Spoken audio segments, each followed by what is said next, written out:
buenos días o tardes. ¿Cómo están? Buenas tardes. Aló, solo hay 3. Vamos a ver si se agregan más. Solo están 3 ustedes, Jafet, Dariel. Solo están 2 ustedes y yo. ¿Qué cuentan? ¿Tienen alguna pregunta? Sí, Lick, yo tengo una pregunta. Dígame. ¿Cómo quiero ver si solucionó mi problema del examen? Hasta ahorita me acuerdo, ya discúlpeme, espérame. Fue uno que anoté. Sí. No, se me olvidó, fíjese por completo. No, pero lo voy a hacer. Déjeme ver. Sí, aquí está. No lo he resuelto todavía. Giovanni. A ver. Jocelyn es usted, ¿verdad? Sí. Ok. No, todavía no. Discúlpeme, se me olvidó. Está bien. Hágame un favor.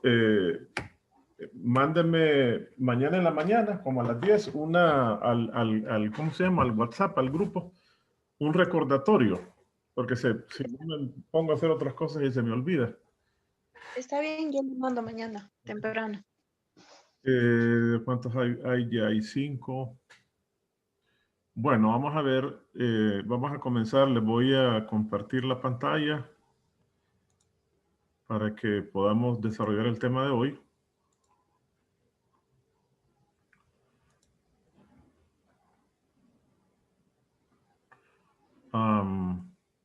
Ya la están viendo, sí, ¿verdad? Sí. Ok. Entonces, vamos a trabajar en la continuación del tema que hemos estado viendo, que es el concepto de temperatura. En eso hemos estado trabajando. Vimos primero la definición de calor como la totalidad de la energía de vibración de las moléculas de una sustancia. Después vimos que externamente la temperatura se incrementa si la frecuencia de oscilación crece, que ocurre cuando el calor, cuando la sustancia absorbe calor. Por lo tanto, eso queda claro que la temperatura tiene de alguna manera que ser, nos da una idea del nivel de calor que tiene un sistema, pero no significa que la temperatura y el calor son lo mismo. Una de las primeras cosas que dejamos claro. Después vimos cómo se utiliza la ley cero, ¿verdad? Para poder, junto con el concepto de termómetro, para poder construir uno que requiere esas tres propiedades o 3 condiciones, y después eso nos llevó a las escalas convencionales Celsius y Fahrenheit, donde se establecieron las ecuaciones que las relacionan. Sin embargo, vimos que cuando se trabaja con gases ideales, particularmente con gases nobles, que son gases reales que se comportan como ideales, los gases ideales, acordémonos, tienen esta definición. Son aquellos gases que cumplen con la ecuación de estado, es decir, que el producto de su presión por su volumen es igual a n al número de moles por una constante que se llama la constante de gases ideales por la temperatura. Y cuando cambian de estado, entonces ocurre esto, que el producto de la presión por volumen entre la temperatura en un estado es igual a lo mismo en el otro estado, ¿verdad? Eso se le llama la ecuación de cambio de estado, quedando claro que las variables de estado son la presión, el volumen y la temperatura, las variables termodinámicas de estado, y que un estado esencialmente es una condición en la cual un sistema se encuentra a una presión, volumen y temperatura estables. A eso se le determina, se le llama el estado fulano de tal. Eso nos llevó entonces a la conclusión de que si seguíamos usando las escalas de temperatura convencionales con gases ideales, nos íbamos a encontrar con presiones, eventualmente con presiones y volúmenes negativos, porque muchísimos eventos, muchísimos procesos físicos o naturales ocurren a temperaturas por debajo de esas, a temperaturas negativas para esas escalas convencionales. Eso nos llevó a la necesidad de plantear una escalas absolutas, que fue donde llegamos, que son la escala Kelvin y la escala Rankine. Nosotros vamos a trabajar con la escala Kelvin en el sistema internacional. Esa escala se construye simplemente sumándole a la temperatura en Celsius 273. De esa manera se establece el 273 negativo Celsius como la temperatura correspondiente al cero absoluto. No hay temperaturas menores que esa, ¿verdad?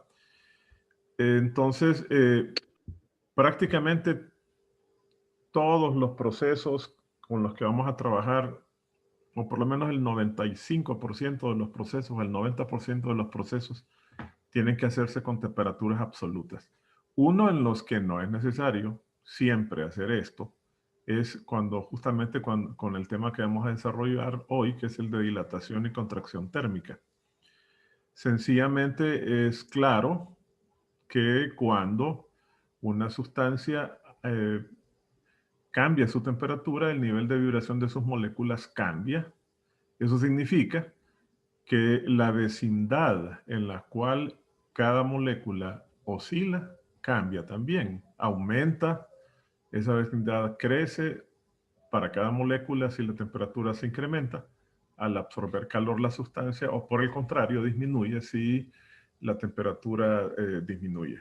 Por lo tanto, es obvio que las dimensiones tienen que cambiar. Y justamente ese es el concepto que tenemos que desarrollar. O sea, la materia cambia de dimensiones dependiendo de su temperatura. De tal manera que si absorbe calor, esencialmente lo que vamos a notar es que se produce una dilatación, o sea, un incremento en su volumen, en sus dimensiones, y obviamente lo contrario es válido. Si la temperatura disminuye, se produce una contracción.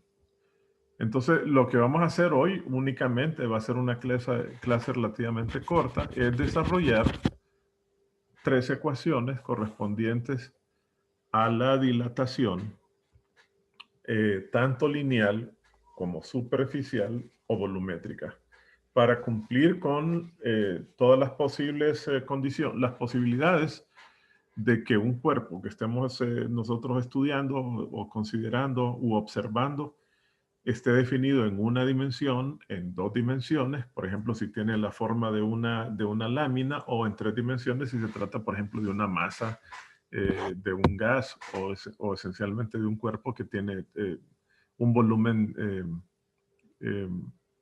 Ninguna dimensión puede ser simplificada, ¿verdad?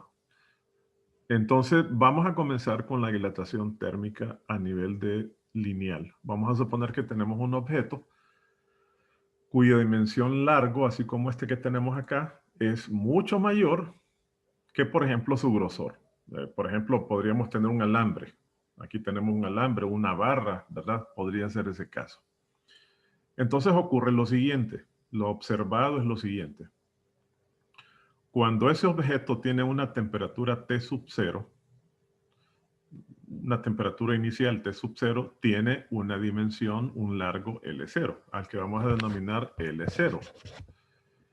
Si su temperatura se incrementa, como estamos observando acá, entonces en general el objeto va a aumentar de longitud, tal y como aparece ahí. Va a tener un largo final L cuando su temperatura es T, entendiendo, ¿verdad?, que T es mayor que T sub 0. Y entonces habrá experimentado un cambio de temperatura que se calcula como la temperatura final menos la temperatura T sub 0 inicial, un delta T. Y por lo tanto, es obvio que él va a tener un largo mayor, y por lo tanto, comparándolo con su longitud inicial, va a tener un cambio en su longitud delta L, a la que vamos a denominar delta L. Es claro también, aunque no aparece ahí, es claro que delta L, lo voy a escribir, es claro que delta L, ¿verdad?, es igual al largo final menos el largo inicial. Tendríamos esto. ¿Ok? Entonces, ¿qué ocurre? Bueno, ocurre que de manera empírica se ha encontrado lo siguiente. Se ha encontrado que fíjense bien que delta L, ahí no se ve muy claro, pero se ha encontrado que delta L en esa expresión hay tres cosas que nos están, bueno, dos cosas que nos están diciendo. Primero, de manera independiente, que delta L es proporcional al cambio de temperatura. Es obvio, ¿verdad? Entre mayor sea la temperatura final y por lo tanto el delta T sea mayor, mayor va a ser el cambio en la longitud. Eso es obvio. Pero lo que tal vez no es tan obvio es que además delta L es proporcional a la longitud inicial que tenía. A ver, vamos a ver cómo es esto. Es muy simple. Fíjense bien, supóngase que usted tiene 1 metro de alambre de cobre y usted le produce un gradiente de temperatura, un cambio de temperatura, digamos, de 50 Celsius. De 20 pasa a 70, por ejemplo. Entonces, imaginemos que va a tener un cambio de 1 milímetro. Aunque eso es mucho, pero imaginémonos que es 1 milímetro. Ese metro ahora tiene 1 metro más 1 milímetro más provocado por la dilatación, por el aumento de su temperatura. Pero, ¿qué sucede si en lugar de 1 metro teníamos 10? Entonces por cada metro nosotros vamos a tener 1 milímetro. Es decir, que el sistema formado por 10 veces el primero va a tener 10 veces un delta L 10 veces mayor. Por lo tanto, de esa manera es claro que el delta L es proporcional a L0. ¿Ok? Luego, lo que no aparece ahí también es lo siguiente, que cuando usted a un cuerpo, en particular a un objeto de una longitud L cualquiera, de un cuerpo determinado, le provoca diferentes gradientes de temperatura, ¿verdad? Entonces usted no nos compliquemos. Yo puedo relacionar estas dos ecuaciones, estas dos proporcionalidades en una ecuación, que es justamente la que aparece ahí, que observen, sería la siguiente. En primer lugar, tendríamos que delta L sería proporcional al producto de delta T por L0, ¿de acuerdo? Porque de manera independiente lo es a L0 y a delta T. Entonces, obviamente, que va a ser proporcional al producto de los dos. Y entonces, si usted le decía, toma un objeto y le provoca diferentes gradientes de temperatura y divide el delta L que obtuvo, digamos delta L sub I, los diferentes deltas L, los divide por esta expresión, por este producto que tenemos ahí, entre el delta T sub I, ¿verdad? Y también lo divide entre L0. Entonces se va a encontrar al final con que esta división, esta razón de los diferentes cambios de temperatura entre los correspondientes los diferentes cambios de longitud entre los diferentes cambios de temperatura, le resultan una constante. Va a tender a ser una constante. Y a esa constante le llaman coeficiente de dilatación lineal. Es el alfa que aparece acá. Entonces, en virtud de eso, noten que ahora esto ya se convirtió en una igualdad. En virtud de eso, podemos nosotros decir que ya tenemos una ecuación que nos va a permitir calcular el delta L. Ese alfa, usted se va a dar cuenta, este alfa que mencionamos acá, este coeficiente de dilatación lineal, se va a dar cuenta que depende del material, específicamente depende del material. Y entonces ya vamos a ver que a continuación les voy a mostrar unas tablas de donde uno va a tomar esos valores, va a elegir el material y de ahí va a tomar el valor de L sub 0. Entonces miren, ya tenemos esta ecuación, aquí está. Empíricamente entonces ya tenemos a nuestra disposición esta ecuación que nos permite calcular el cambio de longitud dependiendo del material. Esto depende de tablas, ¿verdad? Usted ya va a poder calcular el cambio de la longitud. Y entonces notará que ya podemos entonces despejar para la longitud final. Si yo despejo para L sub 0 aquí, para L, perdón, aquí, le va a quedar que L es igual, fíjese bien, le va a quedar igual a delta L más L0. Saco factor común L0, entonces le va a quedar esta expresión, le va a quedar L0 por 1 más alfa delta T. Y esta es la ecuación, este par de ecuaciones son, si quieren, el modelo matemático. Las voy a marcar estas ecuaciones. Vendrían a ser el modelo matemático de la dilatación lineal. Esta es una de ellas. Estas dos son las primeras. Agreguen también esta, cómo calcular el delta L, y obviamente esta, cómo obtenemos el gradiente de temperatura, el cambio de temperatura. ¿Verdad? Esas son las tres ecuaciones básicas. Con esto calculamos el gradiente de temperatura, el cambio de temperatura, ¿verdad? Y con este obtenemos la longitud final. ¿Ok? Más adelante aquí va a comenzar a aparecer, permítanme,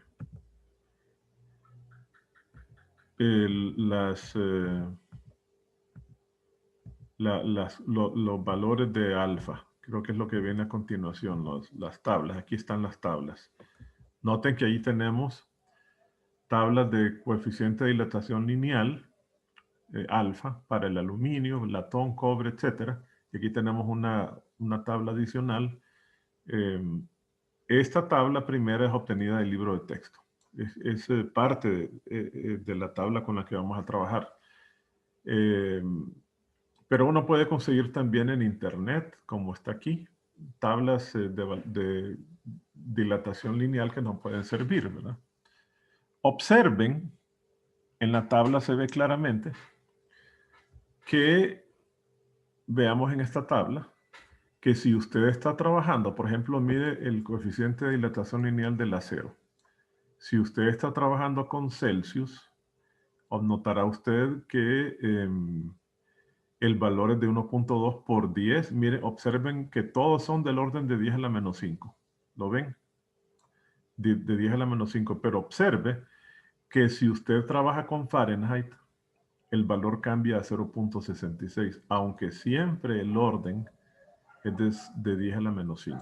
Prácticamente todos son del orden de 10 a la menos 5. ¿Ok? Note, sin embargo, que si usted trabaja con kelvins o trabaja con Celsius, el resultado va a ser igual. Y este es el caso que nosotros vamos a usar. O sea, eso quiere decir que vamos a tener la libertad. Les decía, este es el 90% de los temas se van a tener que trabajar con kelvins, ¿verdad? Pero este es uno del 10% de los pocos que puede uno tranquilamente trabajar con Celsius sin ningún problema. ¿Ok? Hasta aquí todavía uno no está obligado necesariamente a convertirlo a kelvins. Ahí la tabla lo dice claramente que no importa si usa kelvins o Celsius, el valor de alfa es el mismo. En cambio, como les había mencionado, no sucede así si trabaja con Fahrenheit o con Celsius. ¿Ok? ¿Alguna pregunta hasta ahora? ¿Aló? A mí todo me ha quedado claro. claro. ¿De las 3 unidades vamos a trabajar o solo Kelvin y Celsius? Vamos a trabajar solo con este. Fahrenheit, No he visto ningún problema en el texto que trabaja con Fahrenheit. Pero usted ya tiene las ecuaciones, ¿verdad? Si le apareciera en una prueba Fahrenheit, usted ya sabe cómo tienen las ecuaciones para hacer las conversiones, ¿verdad? ¿Una otra pregunta? ¿No? Bien, entonces, fíjense bien, es importante, voy a reiterar, que todas estas constantes, noten, miren, son del orden de 10 a la menos 5. No se les olvide esto. Esto es importante para lo que viene a continuación. Vamos ahora entonces a considerar la dilatación en una superficie.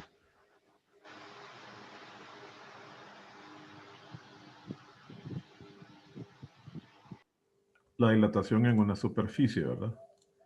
En este caso, lo primero que nos debe quedar claro, fíjense bien, aquí hay una imagen que nos muestra a un objeto que está formado por está constituido por una lámina que tiene un área determinada, pero que tiene un agujero en el centro. ¿Lo ven? Noten que cuando la temperatura se incrementa y este objeto aumenta sus dimensiones a la zona punteada, ahora vamos a tener un área mayor. Primero teníamos un área inicial, digamos, a sub 0, y después vamos a tener un área final A mayor si la temperatura se incrementa. Sin embargo, noten que también el agujero aumenta de dimensiones. ¿Ven? Esto no se les vaya a olvidar, uno tiende a creer que por el hecho de que el objeto aumenta sus dimensiones, entonces el agujero tendería a cerrarse. No, por el contrario. Lo que ocurre es que el agujero se hace también más grande. De hecho, les voy a anunciar una cosa que nos va a ser de mucha utilidad mañana, el miércoles que hagamos problemas de este tema. Y es que uno puede tratar, en este caso particular, al agujero. Fíjense bien, si yo me abstraigo y tomo el agujero, el diámetro del agujero, y me pidieran, por ejemplo, cuál es el diámetro final de ese agujero. Primero tiene un diámetro inicial y después el agujero aumenta a un diámetro final mayor, digamos todo este, ¿verdad? D. Podría tratar esto como una dilatación lineal. O sea, podría tratarlo como que si yo tuviese una lámina con el área del agujero del mismo material. ¿Ok? De tal manera que lo que nos está indicando es que el agujero también crece al mismo ritmo que crece el resto de las dimensiones del cuerpo. Entonces eso nos va a ser de mucha utilidad, no se les olvide. Muy bien, entonces, ¿qué hacemos para obtener la ecuación? Bueno, es muy fácil, fíjense bien. Tenemos, déjenme buscar uno que no sea... No entendí lo del diámetro. Bueno, lo que está diciendo es que el agujero, usted lo puede visualizar, crece también al mismo ritmo que el resto de las dimensiones del cuerpo. ¿De acuerdo? ¿Eso qué quiere decir? Que yo puedo suponer que el agujero, si yo no me dan, que va a ser, es muy frecuente, por ejemplo, que a usted le den y le digan que hay un objeto que tiene un área determinada, pero no le dicen cuál es la longitud, cuál es el largo o el ancho de ese objeto, y que tiene un agujero en el centro y le dan el diámetro del agujero. Entonces, en ese caso, usted no puede hacer cálculo del área final, restarla del área del agujero y obtener el área final del agujero. ¿Qué es lo que tiene que hacer? Suponer que tiene un objeto que tiene la forma del agujero y tratarlo como que ese agujero está constituido por una cantidad del material que usted tiene. O sea, lo interesante es que se dilata al mismo ritmo que lo hace el material. Entonces, eso nos va a ser de utilidad para poder resolver ese tipo de problemas. ¿Le quedó claro ahora? Sí, más. Ya entendí más. Entonces, fíjense bien. Voy a buscar un problema. Aquí está. Entonces, ¿qué es lo que tenemos? Para deducir las ecuaciones, vamos a suponer que a una temperatura T sub 0, tenemos a un objeto que vamos a suponer que es cuadrado, que tiene dimensiones, digamos, L sub 0 por L sub 0, ¿verdad? Largo L sub 0 por ancho L sub 0. ¿Ok? Entonces, ese objeto tiene una temperatura T sub 0, ¿verdad? Claramente, su área inicial se puede calcular como L sub 0 al cuadrado, ¿verdad? Es L sub 0 por L sub 0. L sub 0 al cuadrado. Entonces, si la temperatura se incrementa a una temperatura T, ese objeto va a aumentar su área a un área final A, que es la que corresponde a esta área punteada. Va a aumentar sus dimensiones. Entonces va a tener, fíjense bien, una longitud L mayor, ¿verdad? Y un largo mayor también L, aquí, que sería este largo de acá. L. ¿Ok? Y entonces lo que nosotros queremos es encontrar una expresión que nos permita calcular cuál es el área final y cómo obtener el cambio en el área, similar a como lo hicimos en el caso de la dilatación lineal. Entonces, esto es muy fácil de conseguir. Fíjense bien cómo se hace. tomamos el área, sabemos que el área final es igual al producto de la longitud nueva al cuadrado. El L al cuadrado, ¿de acuerdo? Es L largo por ancho L. Estamos suponiendo que es un cuadrado para simplificar. Pero nosotros sabemos que de manera independiente la longitud crece linealmente igual de la manera como se desarrolló en la expresión anterior. O sea, si yo trato, imagínense que a ustedes le piden por separado, a alguien de ustedes le dicen, usted va a hacer la observación de cómo crece la longitud, el largo, por ejemplo. Y a otra persona le dicen, y usted va a hacer la observación de cómo crece el ancho. Y a una tercera persona le dicen, y usted va a hacer la observación de cómo crece el área. Entonces, lo que se van a encontrar, los que están trabajando con una dimensión, es que el largo crece de acuerdo al modelo de dilatación lineal y el ancho también. Quiere decir que yo puedo aprovecharme de eso y utilizar la expresión que encontramos para la dilatación lineal. O sea que esto yo lo puedo expresar como L sub 0, el largo inicial, por 1 más alfa delta t. ¿Verdad? Perfectamente, al cuadrado. O sea, estoy usando el hecho de que el largo y el ancho, perdón, ese es cuadrado, no, déjenme ver si puedo borrar eso. Estoy usando el hecho de que el largo crece al mismo ritmo, de la misma forma que lo hace el ancho, ¿verdad? O sea que aquí nos quedaría al cuadrado. Bien, entonces, si desarrollamos este cuadrado, ¿qué nos quedaría? Pues nos quedaría L sub 0 al cuadrado. Que ya vieron ustedes que es, aquí está, miren, el área inicial. Que multiplica al cuadrado del primer término más el doble producto del primer término por el segundo. O sea que nos va a quedar esto.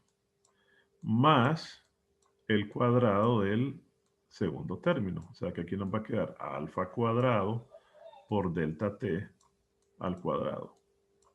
¿Ok? Nos quedaría así. Pero ¿qué sucede?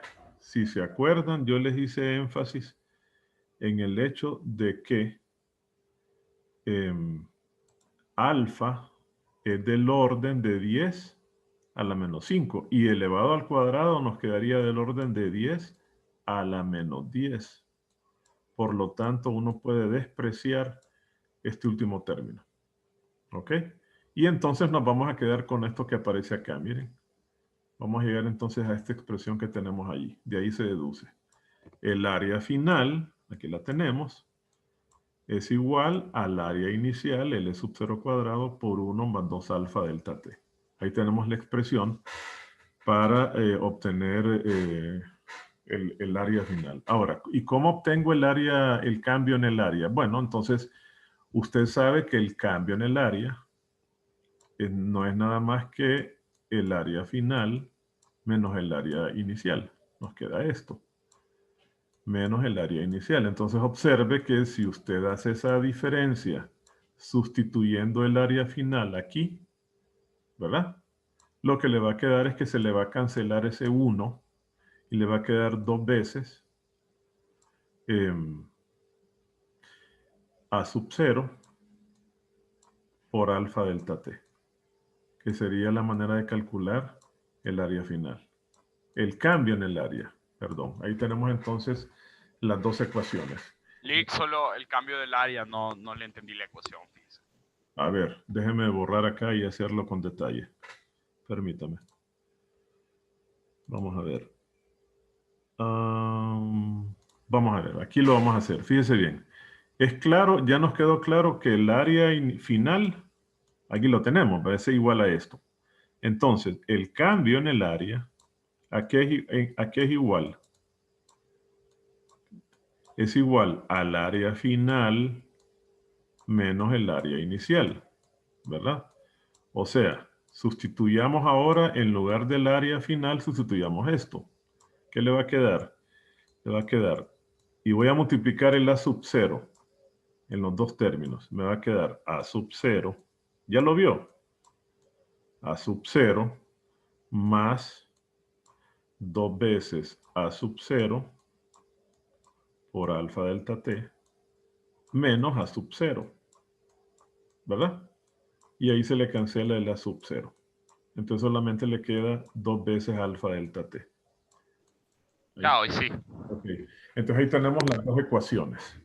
La ecuación para A y la ecuación del cambio del área. La voy a reescribir aquí para que les queden cercanos. El cambio en el área va a ser entonces, se va a poder calcular como 2 veces A sub 0 por alfa delta t. Por alfa delta t. Muy bien, ahí tenemos entonces las dos ecuaciones. Este es el modelo matemático entonces de la dilatación superficial. Y sin olvidar esta también. Anótenla aquí también. Aquí está. Que se me hizo el... Ya voy a leer los mensajes que están escribiendo. Sin olvidar esta. ¿Verdad? Que el cambio en el área es igual al área final menos la inicial. Vamos a ver qué preguntaron. Por aquí alguien preguntaba algo. Ah, el delta, sí. Delta es cambio, correcto. Delta, al igual que el delta, significa en todos los casos, en física, significa diferencia, efectivamente. En este caso, el delta T es la diferencia de la temperatura final menos la inicial, para todos los casos. ¿Verdad? Bien. Entonces ya tenemos el modelo matemático. Son estas ecuaciones. Delta T. Cómo obtener delta A en términos de la diferencia de las áreas y cómo se obtienen acá en términos de... Vamos a ver qué más preguntaban. Ok. ¿Cómo se obtienen ahí, verdad? ¿Preguntas hasta ahora? ¿Les quedaron claros la manera como se obtuvieron esas ecuaciones? Todo claro. Sí, todo claro. Vamos a la última ecuación. ¿Qué sucede si tenemos... ¿Qué pasa con esto? ¿Qué sucede si tenemos un volumen? Entonces vamos a tener lo siguiente. A una temperatura T sub 0, un objeto del que no se puede despreciar ninguna de sus dimensiones tiene un volumen B sub 0. Vamos a suponer que la temperatura se incrementa. Y entonces alcanza una temperatura mayor T y por lo tanto nosotros vamos a observar un volumen mayor B. Para simplificar, vamos a suponer que tenemos un cubo, como lo tenemos acá. Un cubo, por ejemplo, de dimensiones L0, cuando su temperatura es T sub 0, o sea, su alto, largo, ancho son L0, ¿verdad? L0, L0, L0. O sea que tiene un volumen inicial, B sub 0, que es igual a L0 al cubo. L0 al cubo, ¿verdad? Cuando su temperatura se incrementa, entonces vamos a observar que su dimensión cambia a L, mayor. Y ahora tenemos un largo, un profundo y un alto L a una temperatura T, mayor. Y entonces vamos a tener un volumen final B que es igual a L al cubo. ¿Verdad? Entonces vamos a partir de esta ecuación para poder hacer la deducción.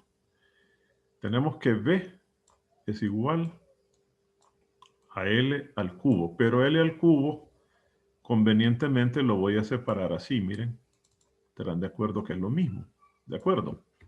Es igual a L0, a L al cuadrado por L. Y ya sabemos cómo cambió L cuadrado. Es precisamente la ecuación del área. Entonces la voy a copiar acá. Esta área es igual, L cuadrado, es igual a sub 0, al área que tiene cualquiera de las caras, por ejemplo, que multiplica a 1 más 2 alfa por delta t. Nos queda esto así, ¿verdad? Esto multiplica al largo final, pero el largo final lo puedo sustituir con la ecuación de dilatación lineal, igual que hicimos en el caso anterior. Me va a quedar 1 más alfa por delta t. Y ahora voy a multiplicar todo eso. Vamos a ver qué nos queda. A sub 0 por L0 es el volumen inicial, ¿verdad? Entonces ahora fíjense bien lo que nos va a quedar. 1 por 1, 1. 1 por alfa, nos va a quedar alfa por delta t, ¿verdad? Ahora voy a multiplicar el segundo. Esto por esto me da 2 alfa, que son términos semejantes y se van a sumar. 2 alfa delta t. Y finalmente, el último término nos va a quedar 2 alfa por alfa. Nos va a quedar como 2 alfa al cuadrado. 2 alfa al cuadrado por delta t al cuadrado. De nuevo voy a despreciar este término que tiene alfa cuadrado, porque ya sabemos que va a ser del orden de 10 a la menos 10. Lo voy a despreciar. Y entonces, ¿qué es lo que nos queda? Fíjense bien qué es lo que nos queda. Miren cómo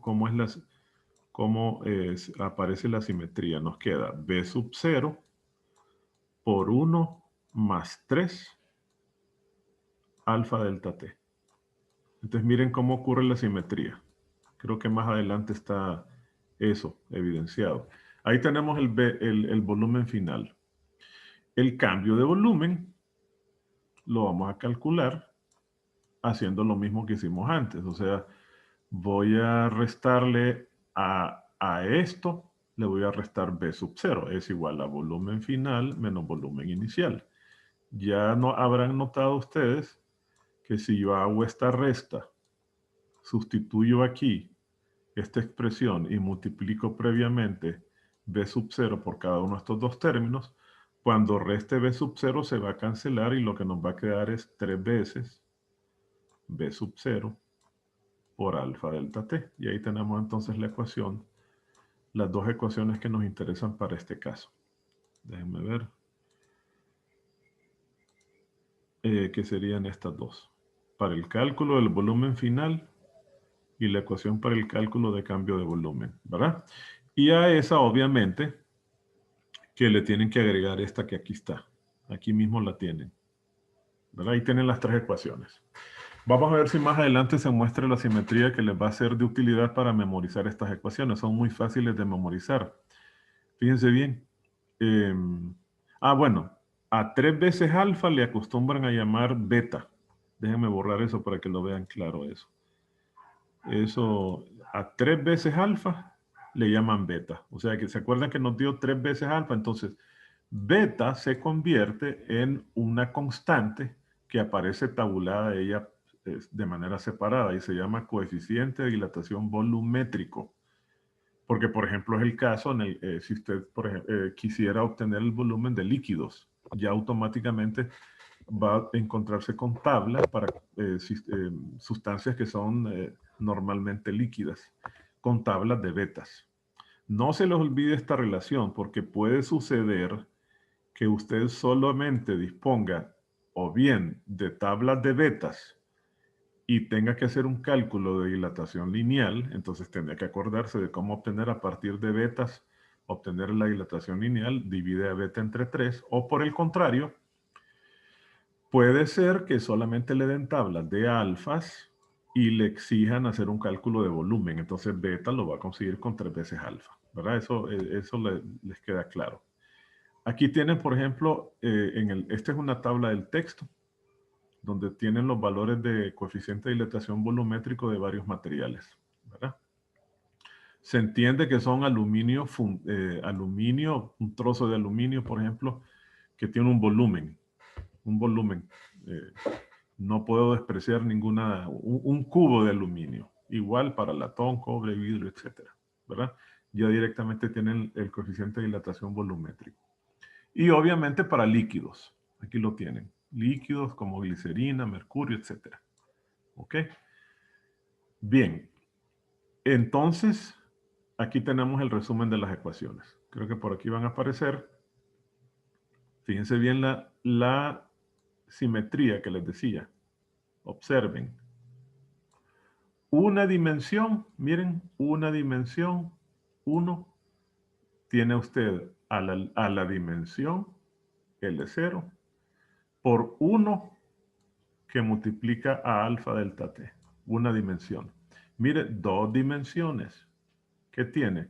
A la dimensión área inicial. Y aquí tiene 2 alfa delta t. ¿Ve? Y aquí tiene 3 dimensiones.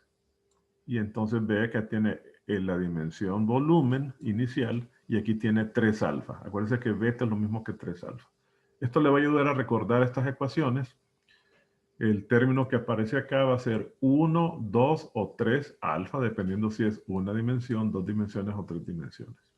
¿Verdad? Lo que viene a continuación son problemas que vamos a trabajar en ellos mañana. Vamos a hacer un buen número de problemas, incluyendo algunos que son complicados o son más complicados. Este tema es sencillo, ¿verdad? No hay muchos problemas muy difíciles aquí. Con esto terminaríamos, que lo que quería hoy era precisamente deducir esos 3 grupos de ecuaciones que nos van a servir para los problemas de mañana, no, sino que es el miércoles, perdón. Mañana no tenemos clase. ¿Alguien tiene alguna pregunta? ¿Alguna duda?